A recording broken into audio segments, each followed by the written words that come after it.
write what you know. If you don't become an expert in what you write, you can't write it well. You can't get the details, and the details are where that's the meat of any story, are these weird details that come through. There's a fight to be won for the love you find at home. There is work to be done for your estuary bones. Thank you very much, Margaret, for joining us at ArcLight. Thank you. We're not at ArcLight, we're in Toronto Film Festival, where your movie, to say it was well received might be an understatement. It was amazing. The ovation at the end was surreal. Someone I know really well who knows the journey said, "What did you feel after that ovation?"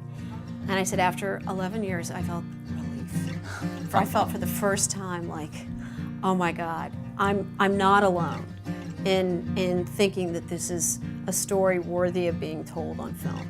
It is wonderful to see you all here as we celebrate the day of our birth. In 2003, I just become a writer. I called my new agent and I said, I want to go up on this movie about the Lost Boys of the Sudan. I actually know a lot about this. And he was like, get in line, Margaret. You're not even in the Writers Guild, you know? Calm down, you know? There's some big writers going in on this. Are you trying to tell me that these rocket scientists are more qualified than those guys? Yes. So I finally got a meeting. Wow. And I walked in and I said, here's the story. It's about these brothers. That the first 30 minutes of the film is this, and then Act 2 is this. And this poor assistant was like, okay, can you calm down? Let me just go get my boss. And I got the job.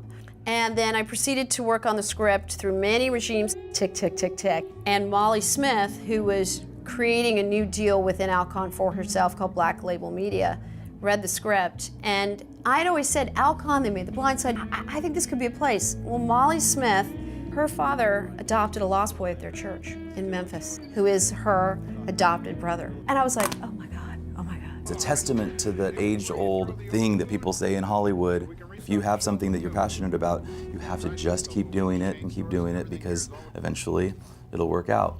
Even though it took a really long time, I think it was meant to be. What a miracle it must have felt like then to get into production with a director who wants to cast real Sudanese refugees in these parts. He was amazing.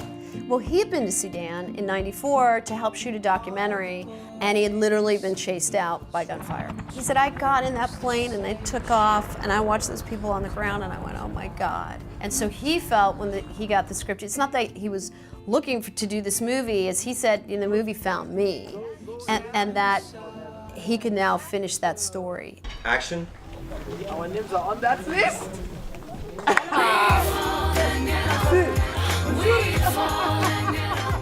For you, what is the greatest joy that you get from being a screenwriter?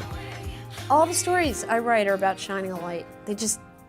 I seem to want to go reframe something so that everybody can look at it. Lost Boys and Girls are now adults, and they're going back to Sudan, and there's so much progress that's been made, and I think that the film can help continue, and we've created a fund for the film. Just so we make sure we know it, it's thegoodlifefund.org. So what do you say to folks that want to follow in your footsteps and be a screenwriter? Well, 11 years ago, I wasn't a screenwriter. And don't let anybody tell you not to write or that it's not a good idea. I'm someone who spent years not writing when I should have been, because I listened to those voices. I believe that if you want to write, you should write. You absolutely should write. This is your one and only life.